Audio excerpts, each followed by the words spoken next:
Live from Eyewitness News, this is breaking news. Good afternoon. I'm Patrick Little. Governor Raimondo has just stepped up to the podium at the State House, giving us the latest update on the coronavirus in Rhode Island.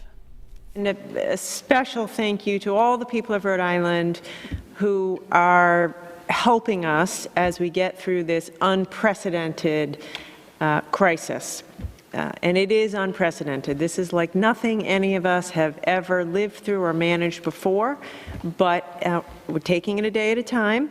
We're in a much better position than in many other states, and I want to say thank you to everybody out there who's staying informed, staying calm, focused on facts, not frenzy, and following our guidance, none of which is easy. I recognize none of this is easy. Today we have 23 new cases in the state of Rhode Island, 23 new coronavirus cases, bringing the Rhode Island total up to 106 cases. And Dr. Nicole Alexander Scott is here with me, and in a few minutes we'll be going through the details of those new cases. First, I want to again thank everybody who is following the rules and heeding our direction. Many people are saying to me, Governor, how are you going to enforce all of this? I'm counting on each and every one of you to help us to enforce this. If you see large groups of people, if you see people congregating in your place of work, if you know of an open house or a dinner, I'm counting on you to help us to enforce this. Because in this regard, we all have to help each other out. The best enforcers are the people of Rhode Island, because it's in everybody's interest that we tamp down the virus so that we can reopen this economy.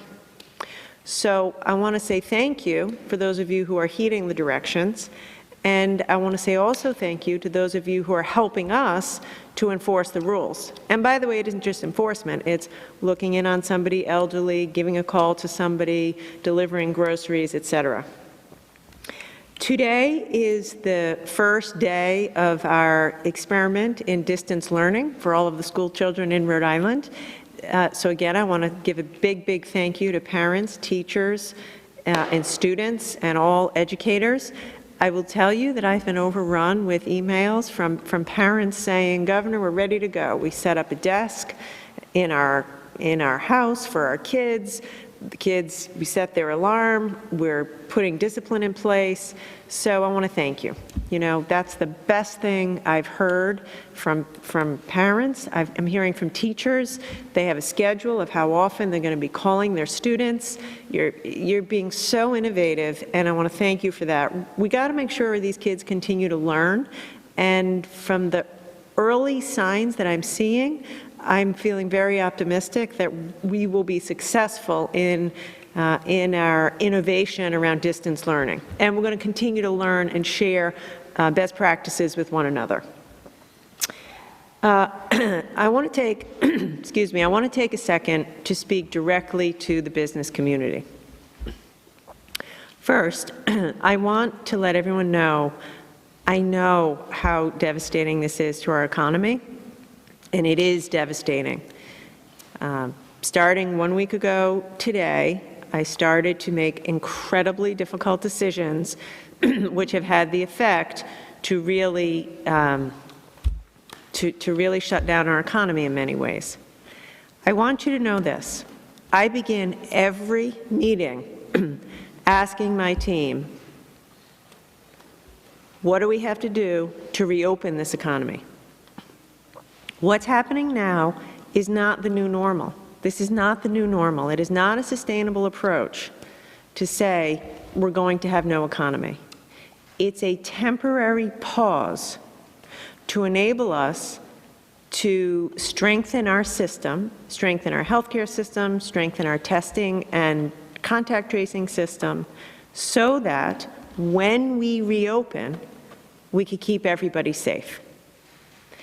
But I do need a little bit more of your time and your patience and your cooperation with these incredibly difficult business restrictions to just buy us a little bit more time so that we can set up our healthcare system in a way that we will be able to reopen this economy. And I promise you we're working as fast as we can and trying to get to that day as soon as we can. To that end, I want to remind folks of the additional business restrictions. By 5 o'clock today, all recreational and entertainment facilities, as well as any close contact businesses like gyms, nail salons, fitness centers, hair salons, barbers, must be closed by 5 o'clock today. And I've asked that you use today to ready yourselves for the closure, not to do business as usual. This business closings are in addition to the closings of all bars and restaurants and coffee shops and cafes to in-room dining. We are continuing to allow takeout and delivery, and we have allowed beer and wine to be taken out. Again, I want to reiterate, I know this will be difficult. I know a lot of people will be losing their jobs. We have waived the waiting time for unemployment insurance and temporary disability insurance, and I'm urging you to take advantage of those benefits. And I just want to remind you again, this isn't forever. This is a very temporary pause, and we're going to do everything we can to get you back up and running as soon as possible. I will say a special note to small retailers and really small businesses. Thank you for your creativity and your innovation. I've seen a lot of innovation happening. Folks who never did online retail are looking into doing it. I want to say thank you. I know a lot of you Rhode Islanders who are ordering takeout are being very generous in your tipping. Thank you so much. If you can keep doing that, please keep doing that. I want to encourage the innovation, encourage the generosity, and I just want to ask every Rhode Islander right now to please shop local as much as you can. And obviously I'm asking you to do that online, but just before you go ahead and immediately click on Amazon, just take a second to see, is there a local retailer who is selling online? Please patronize local businesses to the largest extent possible. In the coming days, I'll have more announcements about additional assistance that we're going to be giving small businesses to help them to adopt their business models to remote working and online sales. But between now and then, just give a hand to a local business if you're in a position to do so, because it'll help them get through these next couple of weeks. I want to make now a special announcement about domestic travel. I indicated yesterday that I would be back today with an announcement about domestic travel. I'll begin by noting that about half of our cases of coronavirus here in Rhode Island have involved travel from either international travel or travel outside of Rhode Island. We have already directed anyone returning from international travel coming back into Rhode Island to self-quarantine for 14 days. And I'd like to thank all of you who are abiding by that and who have quarantined themselves. Later this afternoon, I'll be signing an executive order regarding domestic travel restrictions for Rhode Islanders. Specifically, they're as follows. Beginning at 7 a.m. tomorrow morning, March 24th, anyone returning to Rhode Island by plane must self-quarantine for 14 days. So this refers to all plane travel, domestic or international. We are directing you to self-quarantine for a period of 14 days. I know that there are a lot of Rhode Islanders who've been on vacation, who went to visit family, who have had a hard time getting home. We're hearing from you. Come home. You know, we want you to come home. I'm getting asked that a lot. Yes, of course, come home. However, when you arrive back into our airport, you're being directed to self-quarantine for a period of 14 days. What does that mean? It means starting tomorrow morning at 7 o'clock, we will have staff at TF Green Airport greeting you and asking you for your contact information. At this point, we are, in touch with folks who are in quarantine. It's critical to our contact tracing. So starting tomorrow morning at 7 o'clock, if you fly into TF Green, you'll be greeted at the airport, probably by a member of the National Guard, and you will be asked to provide your contact information, quarantine for 14 days. It's in order to keep you safe and to help us put a lid on the spread of this disease.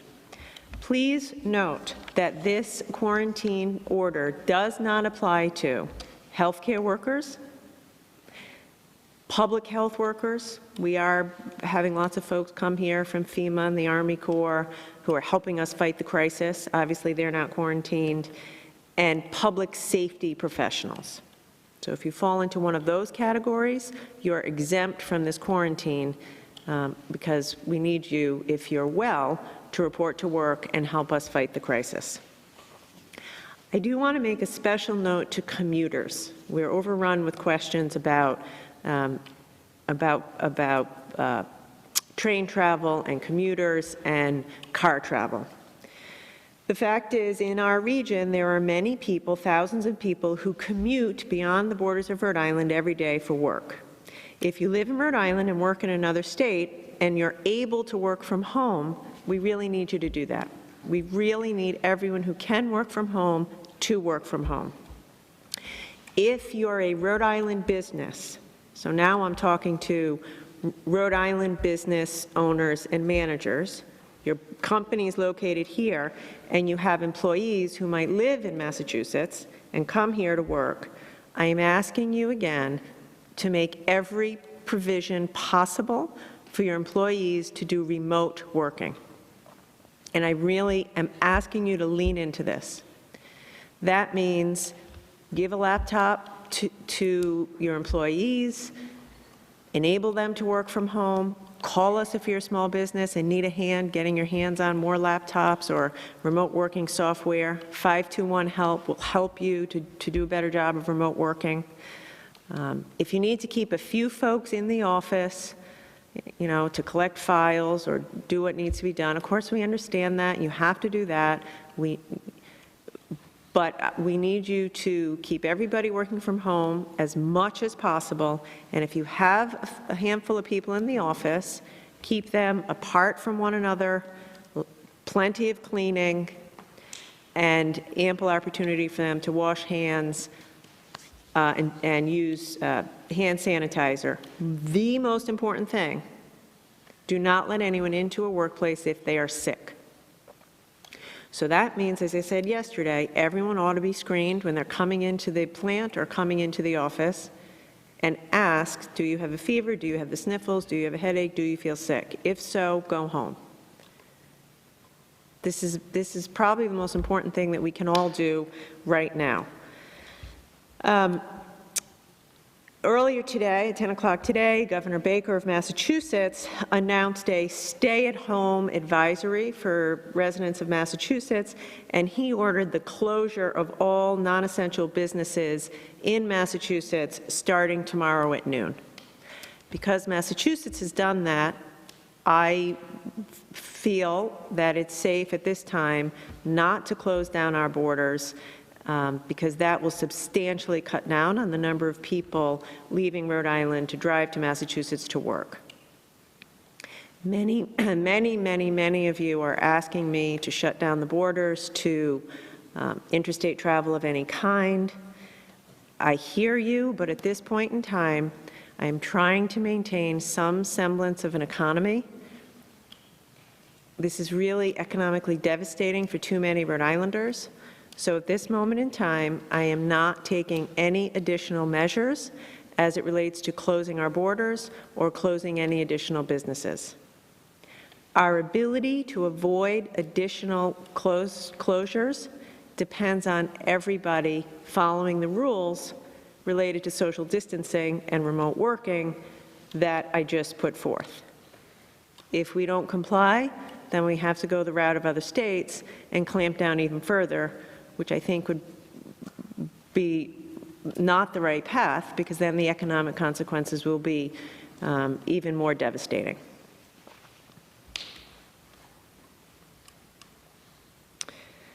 I want to take a minute to address supplies.